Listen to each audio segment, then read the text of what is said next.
This short video will explain what to expect from the claims process if you are successful in being awarded funding from the European Social Fund or the European Regional Development Fund. You cannot submit a claim until you've signed your funding agreement and had a project initiation visit or PIV with the relevant managing authority or authorities. So MHCLG for ERDF and DWP for ESF, to ensure you have all the relevant systems in place and you are aware of your ESIF obligations. Claims must be submitted using the eClaim system. This is an online system developed specifically for the ESIF programme for the purpose of submitting project claims. You will need to complete a form stating which staff you would like to have access to eClaims. You will then receive a username and password to log on to eClaims. Guidance is available once you have access to eClaims. Claims are usually made to MHCLG and DWP quarterly on a calendar year basis. So for example, expenditure covering the period January to March will be submitted on a claim to eClaims in April. Separate claims will need to be made for ERDF and ESF. If you are the accountable body and have a number of partners, it may be prudent to request that partners submit claims to you on a monthly basis to enable you to manage claims more effectively and to give you time to thoroughly check the evidence you receive before compiling the final claim. There are a number of documents that you need to complete as part of your claim. The claim form is a summary of that quarter's activities, including expenditure for that quarter against profile costs, output information, beneficiary data if you're running an ESF project, details of procurement activities, and an asset register if you've purchased any item over £1,000. The claim form will need to be signed off by an authorised signatory in your organisation. The transaction list is the document that details all your items of eligible expenditure that you are claiming for. It must be set up correctly in order for it to know which fund you are claiming from, under which priority axes, which cost categories, and the number of partners. The progress report is your opportunity to explain the activities your project has delivered in that quarter and highlight anything of interest that has contributed to delivering your project. Only include items of expenditure that have been defrayed in your claim. That is, the money has to have left your bank account. Your claim will only be authorised for payment once the managing authorities have requested and received samples from you. So for example, they may choose as part of the sample an item of expenditure that is a salary and an item of expenditure that is a room hire.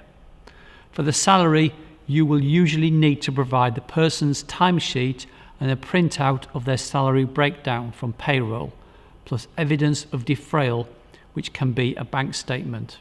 For the room hire, you will require the invoice and evidence that it has been paid, either from a bank statement or a printout from your financial systems. All evidence must be certified as true copies of originals or be supported by a covering letter which confirms that all the documents are true copies of the originals. Certification must be confirmed by the project's authorised signatories in line with the scheme of delegation of the grant recipient. You will have 2 weeks to return the evidence to the managing authority. Assuming the claims are complete and the sampling process is satisfactory, you should be paid within 40 days of receipt. Delays will occur if the claim is incomplete or you do not provide satisfactory evidence. Note that ESIF is paid in arrears and expenditure must be defrayed before you can claim anything. This means there may be a significant period of time between spending and getting the money back. Can your organisation manage the cash flow requirements of this payment cycle? There are a number of common mistakes that projects make when making claims which will delay payment. Therefore, please note the following when compiling your claim. Set the transaction list up correctly.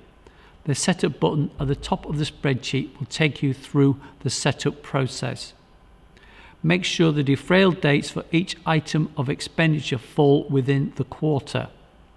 Ensure you are only claiming for eligible items and staff time.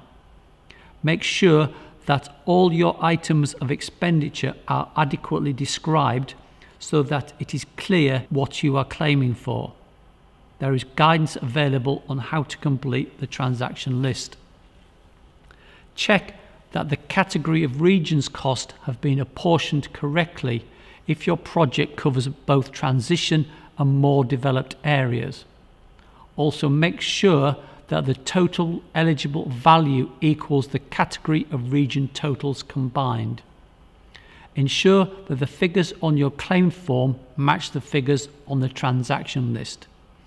If in doubt, contact your contract manager for advice. When considering applying for ESIF funding, you must always refer to the guidance. Here is the link to the .gov.uk specific guidance. The TAP partnership runs workshops throughout the year, so please visit the TAP website or sign up to our database. The link is on the screen. These bite-sized videos are designed to provide a brief overview of topics associated with ESIF funding. We hope that they have provided you with more insight into the areas you should be considering when thinking about or during the application stage for ESIF. The videos are only a small element of what the Technical Assistance Partnership Project offers, and if you would like to sign up for one of our workshops, many of the topics from the bite-sized videos will be covered in more detail. Members of the Technical Assistance Partnership can be contacted on the numbers here or via the TAP email address, tap@eastriding.gov.uk. We would welcome your feedback on this bite-sized video and would be grateful if you could fill out a short survey to let us know what you think and help us inform future video content. Please return to the TAP website on the screen where you can click on a link which takes you to the survey.